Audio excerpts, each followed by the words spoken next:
right, 10 minutes before 10 o'clock. Thank you for tuning in. We put our money in the hands of the people we elect, whether you're talking about the local, the county commission or the federal, at the federal level, Congress and the president, etc. Let's talk about the bigger one, the federal part of this. Chris Macke is a financial expert for Fortune 500 companies that include General Electric, the CBRE Group, CalPERS. He provided the Federal Reserve with market updates and counsel, and he's a contributor to the Federal Reserve Beige Book. There is a tax reform legislation debate that'll take place next month. He's going to talk to us about this nonpartisan platform dedicated to introducing and influencing legislative efforts with innovative solutions for creating a more dynamic American economy. And it says here it's called Solutionomics. Solutionomics, a new word for me. Chris Macke is our guest. Good morning, Chris. Good morning. Thank you for having me. You know, I often wonder why we don't elect people like you. At least we'd have somebody in there that knows money.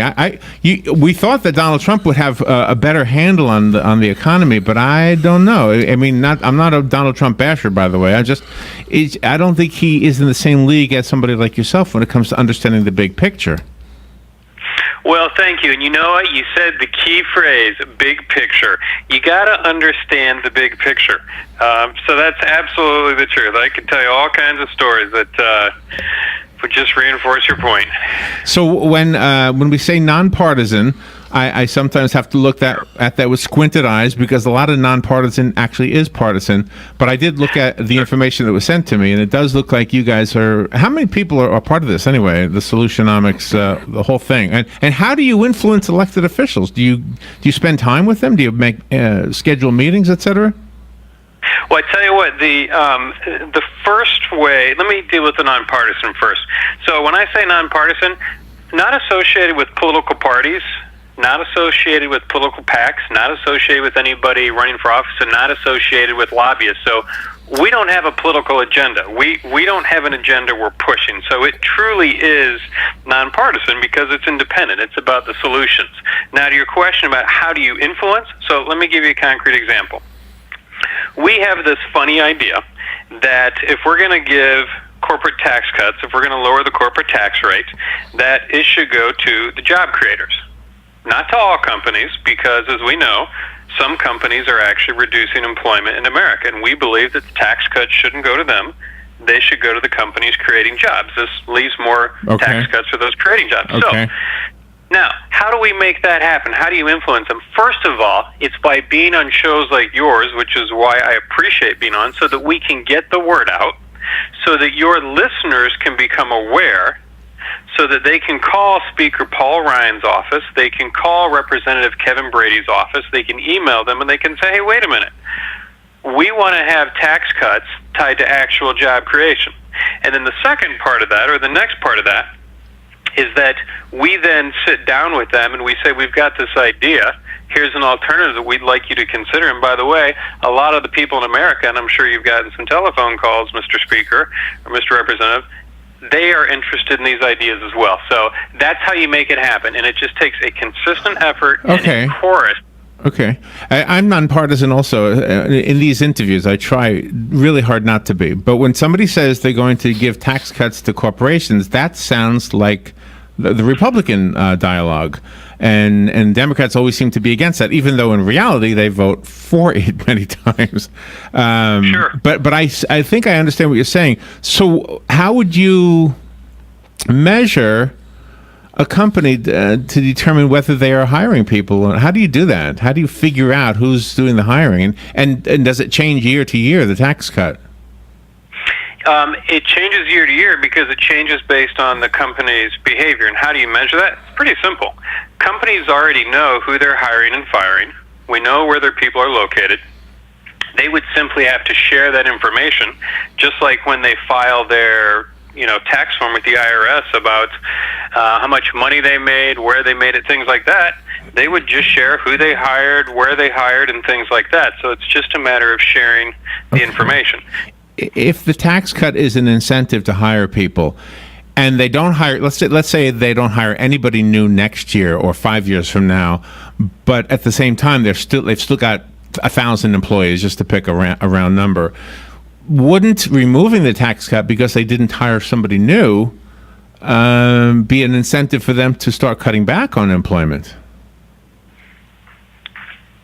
Removing the tax cut because they didn't hire. Oh no. So here's the approach. This isn't necessarily meant as an incentive. This is more meant as letting the companies decide whether or not to hire based on whether or not they've got more demand. If they come up with a great new product and they need more production, they need more people, then great. They would get the tax cut in that case. The key is to get them to try and hire here as opposed to somewhere outside of the U.S. So it's less about the incentive and more about being efficient with our tax dollars. We're not going to increase or decrease the tax revenue collected. It's a matter of who the tax cuts go to. Okay, so does the tax that gets cut, does it become replaced by the income tax of the workers? No. What happens is it becomes replaced by the companies that are. No, it becomes replaced by the companies that are actually reducing employment in America.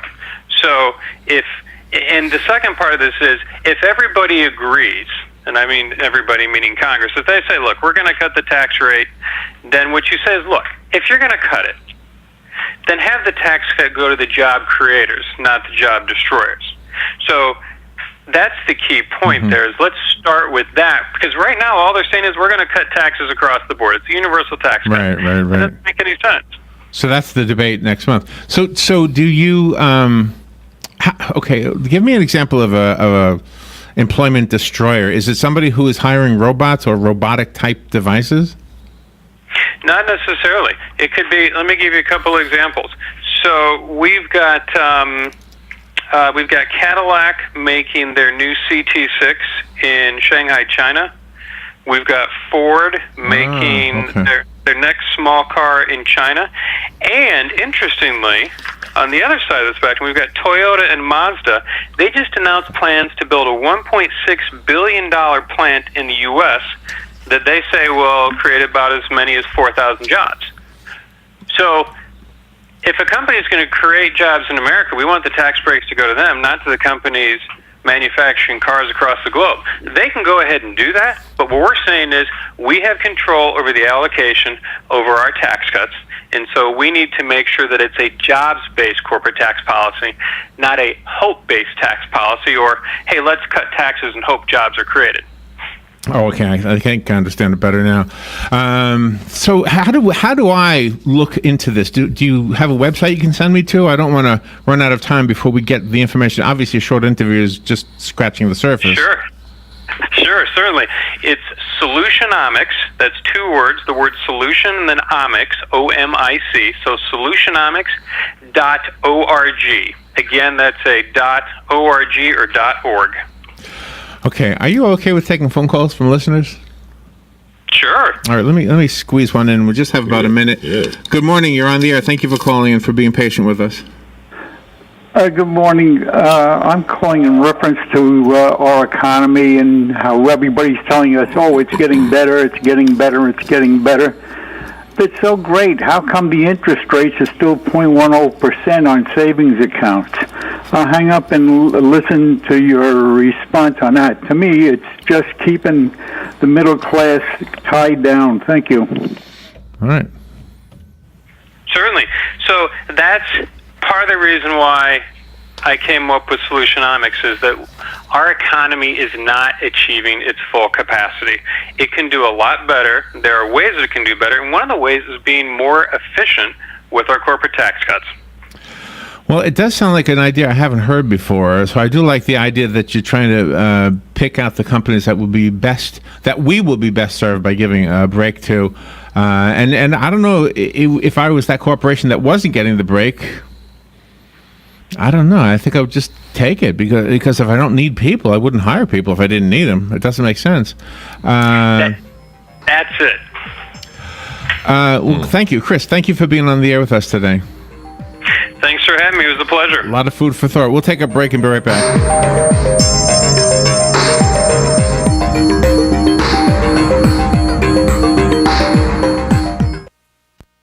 Broadcasting from the Paddock Mall Studios, this is WOCA, Ocala, Gainesville, The Villages, 1370 AM,